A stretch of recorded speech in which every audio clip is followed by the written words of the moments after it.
Hello once again to Marcus Carlson. Marcus, Russia, Vladimir Putin, the president, wants to show that the country is open for business. Yeah, the Russian president has pledged to support the oil firm Shell, and he did so publicly in front of TV cameras, meeting with the Anglo-Dutch company's chief executive. Shell wants to expand a natural gas project in Russia's Far East to hike exports to Asia.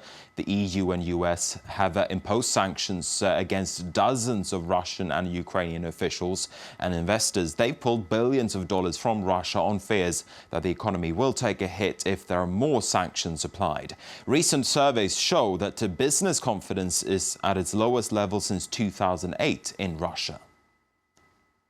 The entire project will have the most positive influence on further expansion of Russia's presence on the world energy markets.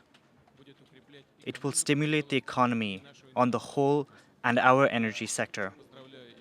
I congratulate you and all our partners. Vladimir Putin trying to put across there that Russia is willing and able to help out Western oil companies. We're going to head to Greece next. Easter is considered as the most important holiday during the year for Greek Orthodox believers. And this year, the holiday coincides with growing hopes that Greece's long-running crisis will eventually come to an end. Economists say that 2014 looks set to be the year when the economy stops shrinking after 6 straight years of contraction. But for retailers in Greece who are looking for some much-needed relief during Easter, business is still being dragged down by the crisis. It's the main event in the country's Orthodox religious calendar, and shopkeepers in Greece are hoping this Easter customers will loosen up their purse strings. People want to shop, but they don't have enough money. They buy fewer things just for the occasion. Things are a bit difficult, but there's a good mood. Greeks are traditional. We do not change our habits easily. But things are simply not how they used to be, that's for sure. Greece hopes to put a 6-year recession that shrunk its economy by over 20% behind it, and there have been signs of improvement. The government expects a 0.6% GDP growth rate for 2014. Key indicators have also been positive since the start of the year. The private sector started showing signs of growth in January for the first time since August 2009. And just last week, the country returned to the bond markets after 4 years. However, the positive signs have yet to trickle down to the high street.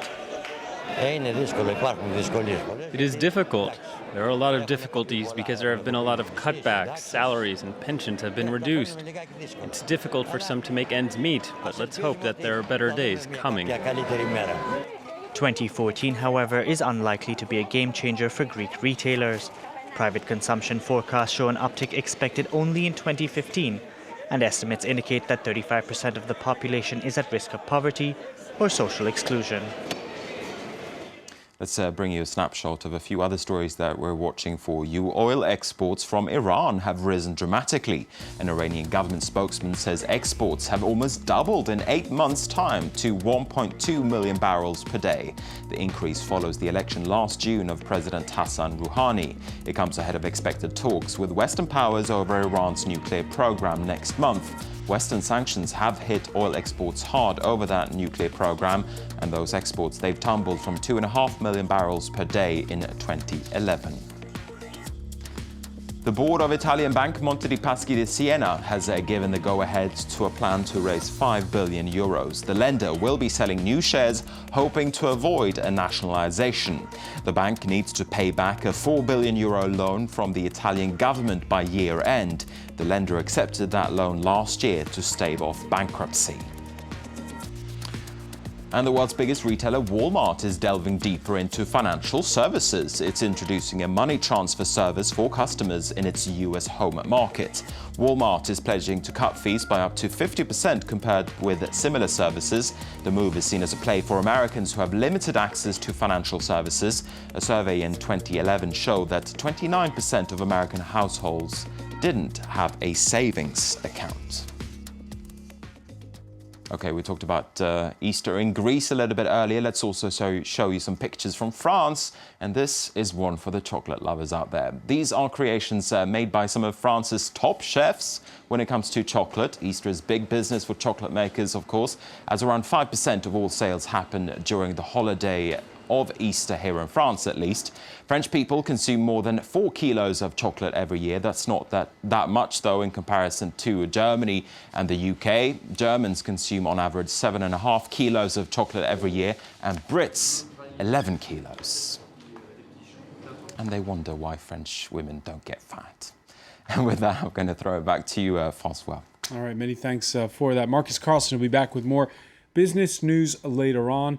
Time now for a look at the day's sports news. Atletico Madrid can open up a 6-point lead at the top of Spain's La Liga when they host Elche tonight. Diego Simeone's side are chasing a first league